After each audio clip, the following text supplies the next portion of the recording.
Okay, so have a cup of tea because this is going to be crazy.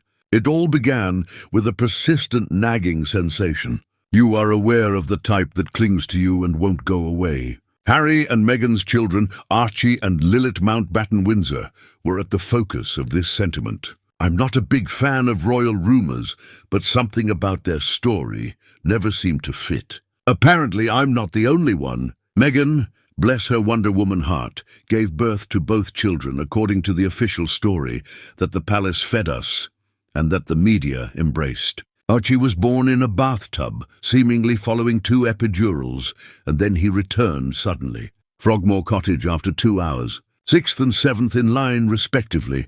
Lilibet was born in Santa Barbara and is a fully normal, legitimate heir to the crown. However, what if the story is, let's say, a little over the top? With Lilibet, the first warning sign appeared. Do you recall the Santa Barbara birth announcement? Charming, naive, a small new member of the royal family. However, Dr. Melissa Drake, the obstetrician who was purportedly responsible for her birth, abruptly shut down her practice. 10 days. Can you imagine then? Patients are rushing and appointments are cancelled. She used the excuse that she had to prioritize her family and her own health. Easy, isn't it? Additionally, her spouse occurred to run a reproductive clinic. I'm sure it was just a coincidence. The birth certificate comes next, or more accurately, the elusive birth certificate. This is something I've been pursuing for a long time. When I threw money at the California Vital Records office, I was given a fat certificate that said there was no public record. Zip, no. According to official records, late Diana Mountbatten Windsor was not born on June 4th, 2021. But hold on, things get stranger. Fortunately for their curious readers, the newspapers were able to obtain a copy. And that's where the real puzzlement starts. Any Californian will tell you that Harry's name is listed as the Duke of Sussex, His Royal Highness, on the birth certificate they issue, which is purportedly from Santa Barbara County. Titles on official papers are not used in California. Get one. The real kicker, however, is the birth area code. That 3-digit figure that, according to the official birth certificate, indicates which state a child was born in. 105 is Lilibet's code. That should indicate California, wouldn't it? False. The code for California is 104-105. Colorado owns that.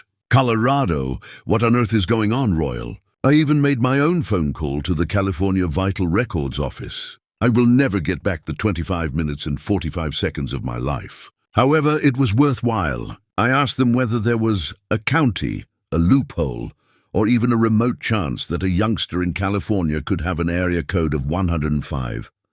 A resounding nay was the response. The overall score is 104 for a period. What does all of this mean then? An odd coincidence, a simple clerical error, or something much darker? The ramifications are astounding. Here we are discussing the succession. This isn't a reality television program. Drama. This has implications for the Constitution. Remember the 4 requirements? A guy and a lady get married, verify. Wedding in the Church of England, verify. Natural conception. H might have been delivered from the woman's body. That's where the ambiguity arises. The public confirmation, the hospital records, and a doctor's signature. That's how we can be certain. The people are guaranteed in this way. Radio quiet, however, with Archie and Lilibet. The easel posts are nowhere to be seen. All eyes were on the official announcements, and everyone was crossing their fingers. Do you recall when I asked Parliament under the Freedom of Information Act if Archie was born in the Portland hospital? Oh, Parliament, the very institution that makes sure these laws are followed. What were they telling me too? We're not a medical facility. Ask the palace. The palace, which is fortunately exempt from FOIA. So who is supplying the press with these documents? Obtaining a copy of the birth certificate appears to be effortless for them. I'm not sure how they manage it, but I can't. I received a certificate of no public record after paying my fee. How then can the newspapers print something that the California Central Registry is unable to locate? Then, in violation of California law, they boldly list Harry's name alongside his royal titles. It all sounds like a cover-up. It's not just me, though. Other truth-seekers and YouTubers have been attempting to obtain these documents, squandering time and money in the process. but to no avail. The wall we're all hitting is made of media collusion and palace secrets. Why aren't the difficult questions being asked? Where was this child born? And why is everyone so preoccupied with Harry's usage of His Royal Highness? Paula, I understand your thoughts. You're going crazy. It's most likely a straightforward error on the birth certificate. And you might be correct.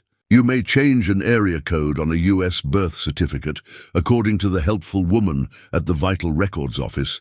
But how can well-known people like Meghan and Harry make such a conspicuous error? Furthermore, how can Parliament, which is there to protect the succession, overlook it? It might be a sincere error. However, birth certificates cannot have titles in California. Therefore, we are aware that section is phony. I have received emails from the Vital Records Office verifying that they are unable to locate a record of Lilibet's birth. And Colorado is indicated by the area code 105. What is the truth then?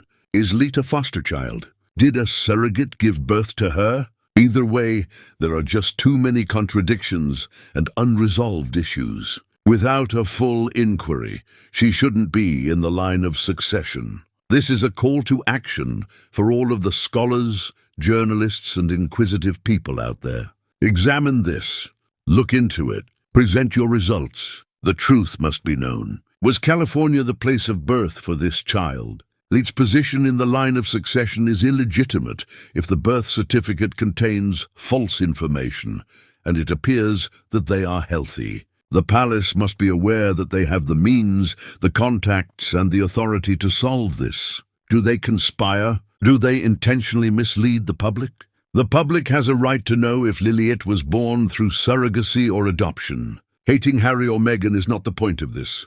This concerns accountability, openness, and the monarchy's integrity. I went deeper as a result. I assumed Colorado would whisper if California didn't speak. I began researching surrogacy laws, adoption rules, and anything else that could help me understand the 105 area code.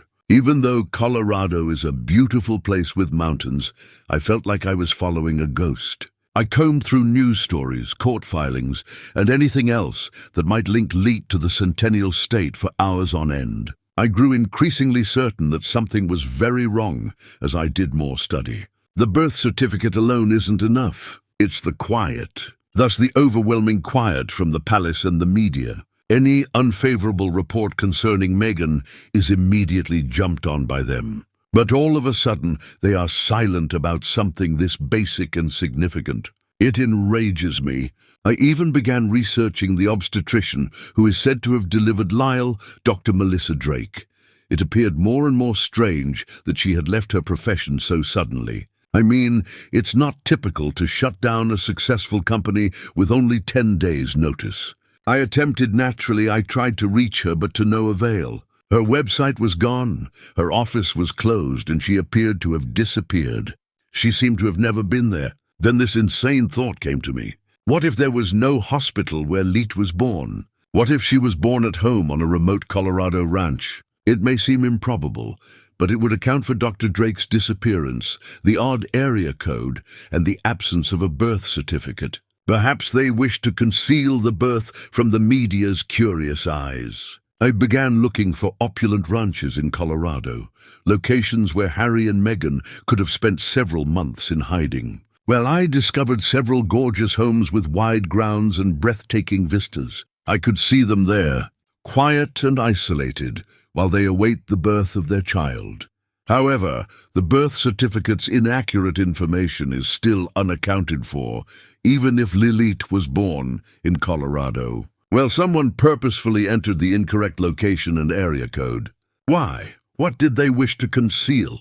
I began to consider what might happen to the royal family if Lilibet wasn't actually descended from succession. It might destabilize everything. Next in line, who would it be? Where might Archie end up? It's all a powder keg just waiting to blow up. Then there is the Meghan question. Did she participate in the cover-up? Was she aware that Lilibet wasn't a California native? Or was she merely a piece in a bigger scheme? I'm not sure.